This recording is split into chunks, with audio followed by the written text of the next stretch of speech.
Ledakan itu tidak terdengar di Jakarta. Tidak ada sirine. Tidak ada kepanikan massal. Yang jatuh bukan gedung, melainkan satu ilusi lama bahwa dunia masih berjalan dengan aturan. Di Caracas, pasukan Amerika Serikat masuk. Presiden Venezuela ditangkap dan hukum internasional diam. Peristiwa ini terlihat jauh, tapi geopolitik tidak mengenal jarak. Ia bekerja seperti arus laut, pelan, senyap, dan menentukan arah kapal yang bahkan tak tahu sedang hanyut.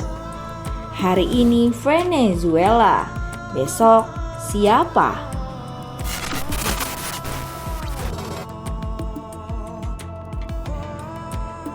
Serangan Amerika Serikat ke Venezuela bukan sekedar operasi militer. Ia adalah pernyataan kekuasaan tanpa mandat PBB, tanpa konsensus global, dan tanpa basa-basi diplomatik. Sekitar 80 orang tewas. Presiden Nicolas Maduro dan istrinya diterbangkan ke New York. Dan dunia alih-alih marah, lebih banyak menghitung dampak ekonomi. Disinilah keanehannya dimulai. Karena ketika peluru sudah dilepaskan, yang diperdebatkan justru harga minyak, bukan kedaulatan, bukan presiden hukum. Seorang analis politik nasional menggambarkannya begini: ini bukan soal Venezuela kalah atau Amerika menang. Ini soal dunia yang sedang diuji. Apakah masih punya mekanisme menahan kekuatan besar?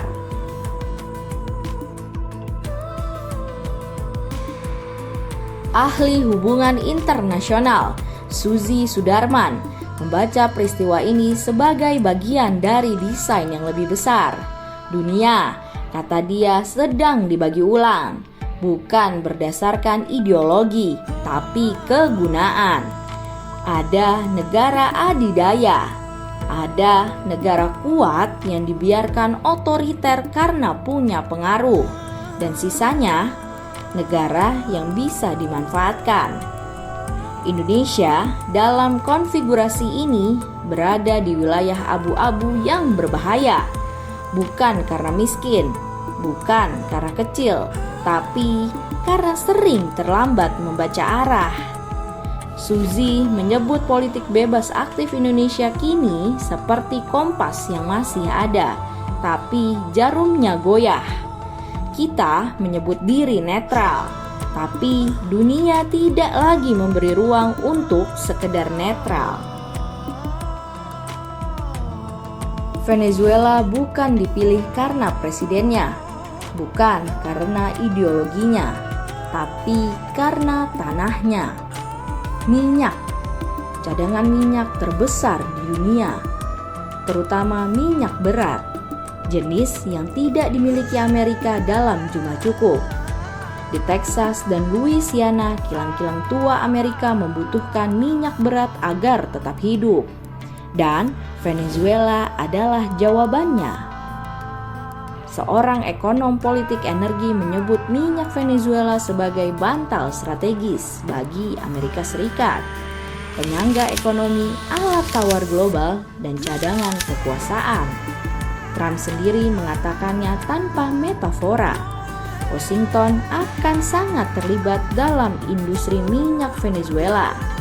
Tidak ada kalimat yang lebih jujur dari itu.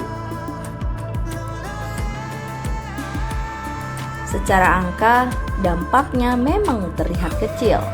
Produksi Venezuela hanya sekitar 1 juta barel per hari, kurang dari 1% produksi global. Ekspor energinya merosot jauh dibanding Rusia. Pasar saham global relatif tenang. Menteri Keuangan Indonesia, Purbaya, bahkan menyebut dampaknya terbatas. Harga minyak tidak melonjak, pasokan global aman. Semua terdengar rasional, semua terdengar terkendali. Tapi geopolitik jarang bekerja dengan logika jangka pendek. Muhammad Faisal dari KOR Indonesia mengingatkan, yang berbahaya bukan hari ini, tapi struktur yang sedang dibangun. Jika Amerika menguasai Venezuela secara berkelanjutan, peta energi global berubah. Ketergantungan Barat pada Timur Tengah berkurang, dan satu negara kembali memegang kunci. Bagi Indonesia, pengimpor minyak itu berarti satu hal, ketergantungan bertambah, pilihan menyempit. Dampak geopolitik selalu menemukan jalannya ke rumah-rumah warga. Harga minyak global naik perlahan, subsidi membengkak, defisit APBN melebar. Pilihan pemerintah selalu sama, menahan harga dan menanggung beban, atau menaikkan harga dan menanggung resiko politik. Seorang analis politik nasional menyebut BBM sebagai urat nadi legitimasi di Indonesia. Begitu ia terganggu, emosi publik bergerak lebih cepat daripada data ekonomi. Nilai tukar rupiah pun rentan. Tekanan global, dolar menguat, dan sentimen pasar berubah. Ini bukan ramalan kiamat, ini pola yang berulang. Ada lapisan lain yang jarang dibicarakan, presiden militer. Jika Amerika bisa menyerang Venezuela tanpa mandat internasional, apa yang menahan mereka di kawasan lain? Indo-Pasifik penuh pangkalan militer. Asia Tenggara bukan wilayah steril geopolitik. Seorang pengamat pertahanan menyebut, ini bukan soal Indonesia akan diserang.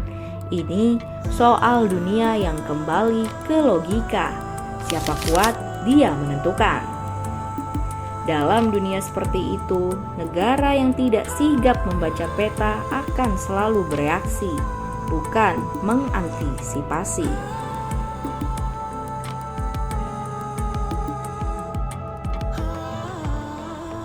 Mungkin kalimat paling jujur datang dari pengakuan sederhana. Hukum internasional hari ini terasa aneh.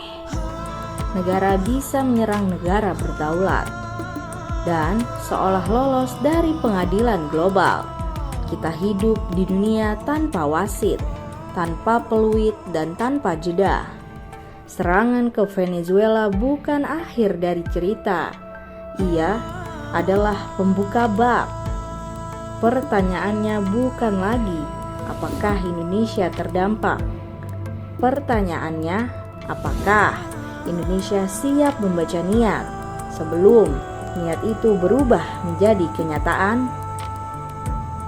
Karena dalam geopolitik yang paling berbahaya bukan ledakan, melainkan ketenangan sebelum arah dunia benar-benar berubah.